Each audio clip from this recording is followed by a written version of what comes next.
some buttercream. Now there are various types of buttercream to make. You can use 1 quantity of butter to 2 quantities of icing sugar for a very simple buttercream, and it's really tasty. You can add your vanilla extracts or whatever your flavoring's in. Now there's another type of buttercream that you can make where you can add, I tend to do 2/3 of butter to 1/3 Trex, and then whatever those quantities add up to, you double it with your icing sugar. And in really hot weather, you can use royal icing sugar. Now this has got egg white, dried egg white into it already, so it makes it a sort of meringue icing. So I tend to incorporate a little bit of this as well, because if I wanted to pipe some buttercream flowers, this mixture makes great buttercream flowers. So let's get started. So the first thing I need to do is to beat up my butter. So excuse the noise. I've just got a standard hand mixer. I do prefer the Kenwood range. I tend to use Kenwood for both my big tabletop mixer and this. I've got a Kenwood Chef that I tend to use. However, if you try cutting straight into that with your Kenwood, if your butter's not quite soft, and to be honest, this has only been out of the fridge for an hour and it's quite cold today. Normally I leave it out for about 3 to 4 hours before I start, because that's how long it seems to take to get to room temperature.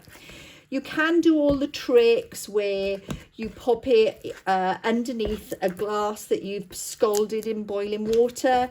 That does help a little bit. You can pop it in the microwave, but then you run the risk, don't you, of overheating that butter. So that's not always a good plan.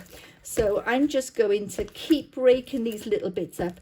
And as you can see, I don't need a sharp knife to cut it. So it's not that soft, but otherwise I don't want to run the risk of damaging my nice machine by not having my butter ready.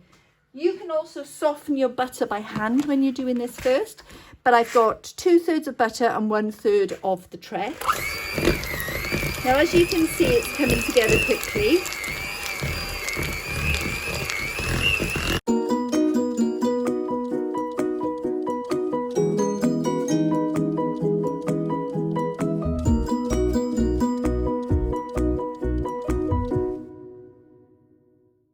Now, I want to scrape down, but I also wanted to show you, can you see it's already gone whiter?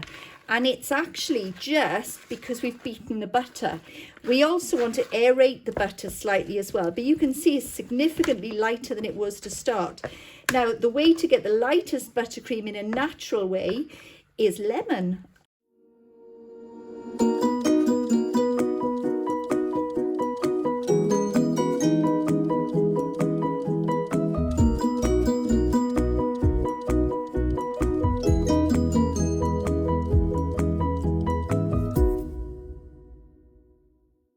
Let's scrape it down again, and you can see already how much whiter that is. Now, an easy way to get it white is you can use super white powder, and you can also just put a tiny drop of lilac dust food colouring into there. I'm going to stop there because you can see how very nice that looks now already. Now we're going to add in our icing sugar, and you can sieve yours in as well. I'm just going to mix mine in today.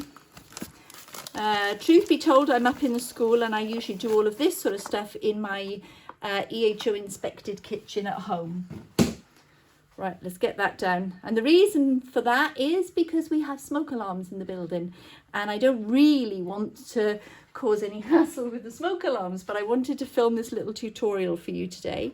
So what I'm doing is I'm very slowly incorporating the icing sugar.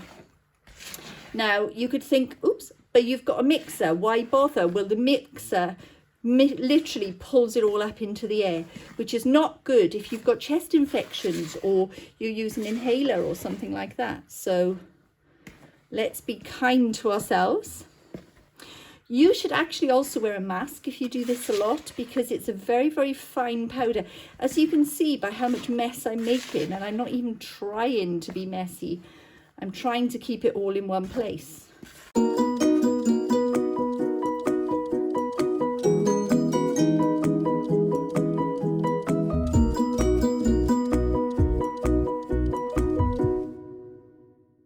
As you can see, the strange thing about buttercream, can you see how dry it goes first before it actually starts getting to that creamy buttercream that we know? Now I'm going to add 100 grams of my royal icing sugar, which means I've got to watch the smoke alarms. Oh dear, you don't really want to set smoke alarms off, do you? There we go.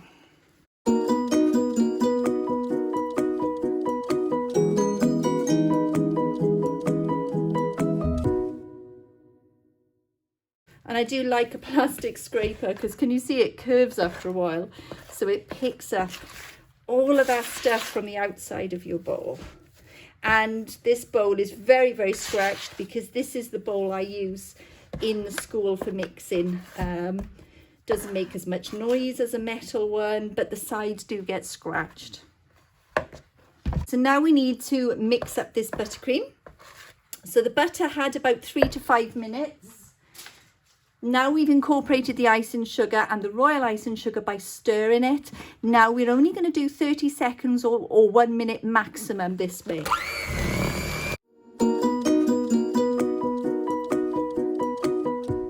And I'll show you why there's no need to mix it for very long. You've already got your butter and your Trex silky smooth. Can you see that? That's lovely smooth buttercream. If you overbeat it, that's when it doesn't hold its shape. So we don't want to overbeat it. You can now add your extracts, or you can add milk, or you can add water. Bear in mind, if you add milk to it, it shortens the shelf life ever so slightly. So I've got about 20 mils of water here. I'm only going to put, let me see, we're going to put about 10 mils of water in.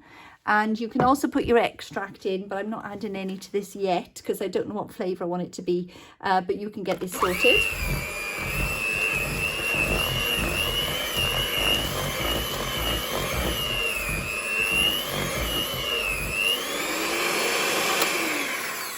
And you only mix until the water is incorporated.